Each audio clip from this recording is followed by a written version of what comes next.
कि नागिन डांस करने लगे थे लोट लोट, ऐसा नाच सबके नजर में चले गए। और जाने कैसे टांग फिसली सड़क पे ही इकलौते फूफा जी गटर में चले गए। कि रास्ते में सफर का आनंद ले रहे थे, उत्तर प्रदेश ने जरा भी नहीं छूट दिया। गौना करा के अपनी ही बीवी ला रहे थे, रोमियो समझ के दरोगा जी ने कूट दिया। मारा मारी झोंका झोंकी लाठी डंडे जूते चले, दुल्हन ने दूल्हे को भी खूब धड़ाधड़ दिए। प्रणाम करता हूं आप सब लोगों को। रात के 1 बजे आप सब लोग इतने मन से यहाँ पर बैठे हुए हैं प्रांगण में कविता सुनने के लिए। आदरणीय मित्तल जी ने इतना सुंदर आयोजन किया, मैं चाहता हूं कि एक बार उनके लिए आप जोरदार तालियां बजाइए। यह हमारा कर्तव्य है कि हम हर साल इस तरह सुंदर सुंदर कविताएं सुनते रहें। भाई छोटे लाल जी, भाई पुनीत जी, आप सब लोग इतने देर से बैठे हैं, मैं सबका धन्यवाद व्यक्त करूंगा, फिर कुछ कुछ अपनी बात कहते रहूंगा।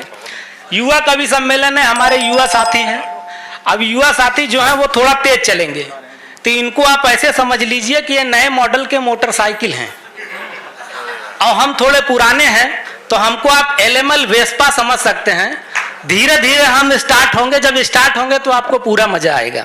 बहुत अच्छे भैया, कुशल कुशवाहा बहुत बढ़िया संचालन कर रहे हैं। इन्होंने मेरे बारे में जो कुछ बताया, आप समझ गए होंगे कि मैं बहुत बड़ा कवि हूं। अब जब समझ गए हैं तो एक बार मुझे बताइए कि हाँ मैं बड़ा कवि हूं। मैं 4 लाइन सुनाता हूं और जुड़िए और आपको आनंद आएगा, क्योंकि मेरी कोशिश यही रहती है कि लोग हंसे मुस्कुराएं। और हंसे मुस्कुराना समझिए कि यह जीवन का सबसे बड़ी खुशी है, यह जीवन का सबसे बड़ा जो उपलब्धि है वो यही है मेरी, कि आप सब लोग हंसते मुस्कुराते रहते हैं। मैं 4 लाइन शुरू करता हूं, कहां से हंसी निकल सकती है, समय कम है, मूल बात करूंगा, इधर उधर की ज्यादा बात नहीं करूंगा। स्वागत भैया, स्वागत। कि एक बार गांव में कराने हम ब्याह गए, पूरे कार्यक्रम में ही 4 चांद जड़ दिए। वाह वाह। हुआ यूं, जब मैं बनारस से इंजीनियरिंग करने के लिए निकला तो मेरे घर वालों ने मुझे समझाया कि देखो ब्राह्मण आदमी हो, कुछ कर्मकांड सीख लो, तंत्र मंत्र सीख लो, कुछ पूजा पाठ कराओगे तो घर गृहस्थी चल जाएगी। और इंजीनियरिंग की स्थिति तो ऐसी है कि उत्तर प्रदेश में जितने इंजीनियर नहीं है उतने इंजीनियरिंग कॉलेज हैं।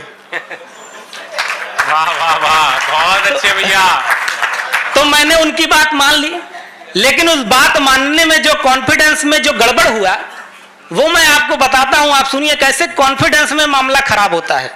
अब मैं पहुंच गया तंत्र मंत्र सीख करके एक जगह ब्याह कराने, लेकिन मेरे अंदर का जो कॉन्फिडेंस था वो कॉन्फिडेंस था। अब आप सुनिए, आपको आनंद आएगा। कि एक बार गांव में कराने हम ब्याह गए, पूरे कार्यक्रम में ही 4 चांद जड़ दिए। संस्कृत में ही नहीं हिंदी अंग्रेजी में भी मंत्र पढ़ मंडप में सबको रगड़ दिए। वाह, क्या बात है भैया। कि एक बार गांव में कराने हम ब्याह गए, पूरे कार्यक्रम में ही 4 चांद जड़ दिए। संस्कृत में ही नहीं हिंदी अंग्रेजी में भी मंत्र पढ़ मंडप में सबको रगड़ दिए। मारा मारी झोंका झोंकी लाठी डंडे जूते चले, दुल्हन ने दूल्हे को भी खूब धड़ाधड़ दिए। वाह वाह वाह। कि मारा मारी झोंका झोंकी लाठी डंडे जूते चले, दुल्हन ने दूल्हे को भी खूब धड़ाधड़ दिए। क्योंकि फेरे वाला मंत्र पढ़ना था और हम गलती से पिंडदान वाला मंत्र पढ़ना। वाह वाह भैया, वाह वाह वाह भैया, वाह।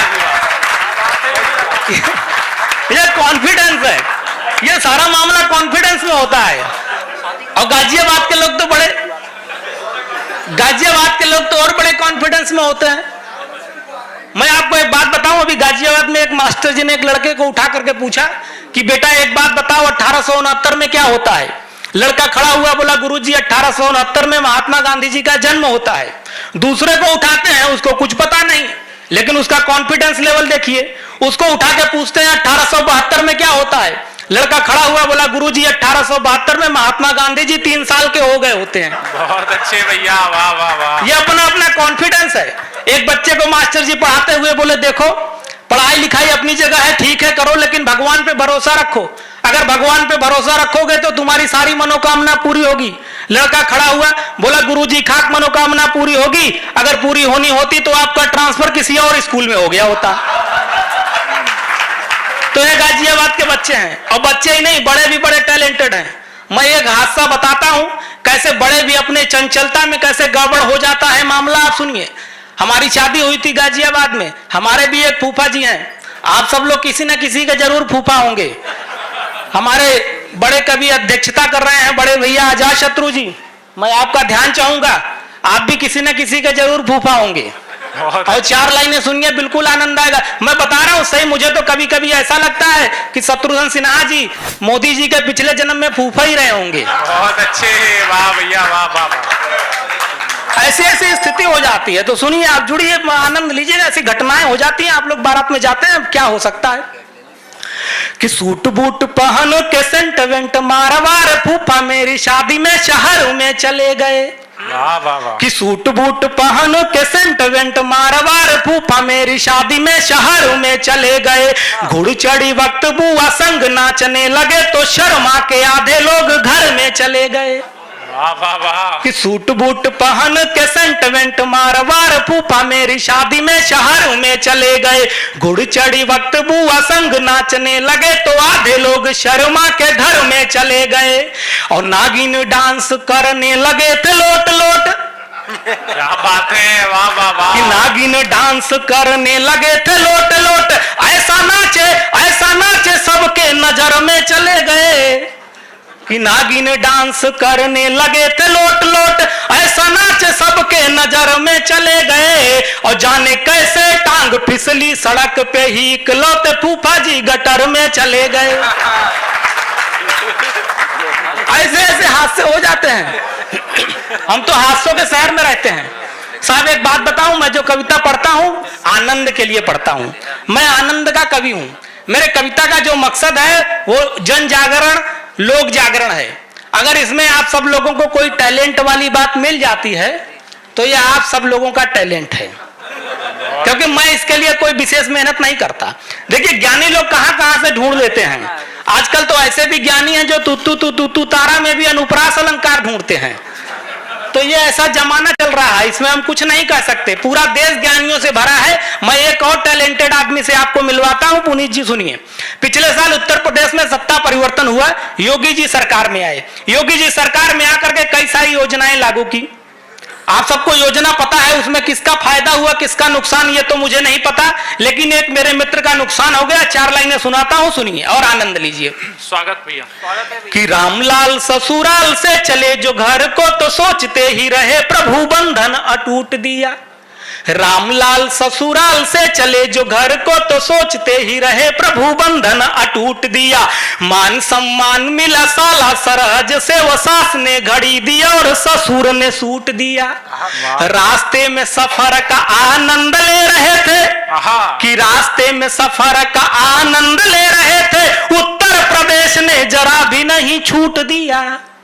कि रास्ते में सफर का आनंद ले रहे थे, उत्तर प्रदेश ने जरा भी नहीं छूट दिया। गौना करा के अपनी ही बीवी ला रहे थे, रोमियो समझ के दरोगा जी ने कूट दिया। ये घटनाएं हैं, ये घटनाएं सब अपने आप घटती हैं। इन सब घटनाओं के लिए कोई विशेष मेहनत नहीं करना पड़ता, केवल कॉन्फिडेंस का मामला है। और सिवाय कॉन्फिडेंस का कुछ होता ही नहीं। आजकल समझ लीजिए कि हर जगह हर आदमी में एकदम कॉन्फिडेंस भरा पड़ा है, और हर जगह वही मामला है। चाहे अपने देश की ले लीजिए, चाहे राज्य की ले लीजिए, चाहे राजनीति की ले लीजिए, हर जगह आपको जो आदमी देखेंगे बिल्कुल कॉन्फिडेंस। अभी ये कुशल भाई समस्या हो जाती है, लोग कंफ्यूजन हो जाती है। जब कंफ्यूजन में होता है तो मामला बड़ा गड़बड़ होता है। मैं अभी पिछले दिनों बैंक में गया, वहां बैंक मैनेजर हमको घूर के देख रहा है। मैंने कहा क्या बात है भाई, ऐसी क्यों देख रहे हो? बोला आपका चेहरा नीरव मोदी जैसा लगता है। मैंने कहा कि दाढ़ी रख लूंगा तो विजय माल्या जैसा लगूंगा, तो बाहर भाग जाऊं। सर ये लगने से क्या होता है? अब हमारे ये कुशल भाई हैं, इनको देखिए, इनका चेहरा एकदम अखिलेश यादव जैसा लगता है, लेकिन मजाल है कभी इन्होंने किसी टोंटी को हाथ लगाई हो। क्या बात है भैया। 4 साल से हिंदी भवन में कवि सम्मेलन कर रहे हैं। मुझे पता है, आप सबको पता होगा, सारी की सारी टोंटियां यहाँ सलामत हैं। तो लगने से कुछ नहीं होता है, बस आदमी बेमतलब का हाईलाइट हो जाता है। आप सबको पता है इस समय जो इंटरनेशनल हाईलाइट है वो राहुल गांधी जी। अब संसद में वो न जाने क्या क्या कर रहे हैं। भाई ये हरकत जो 44 साल की उम्र में कर रहे हैं, अगर पहले कर लिए होते तो ये नौबत ना आती। आदमी को समझना चाहिए सही टाइम पे सही काम कोई करता ही नहीं। यही समस्या है कि सही टाइम पे काम करना चाहिए और सही नहीं करता।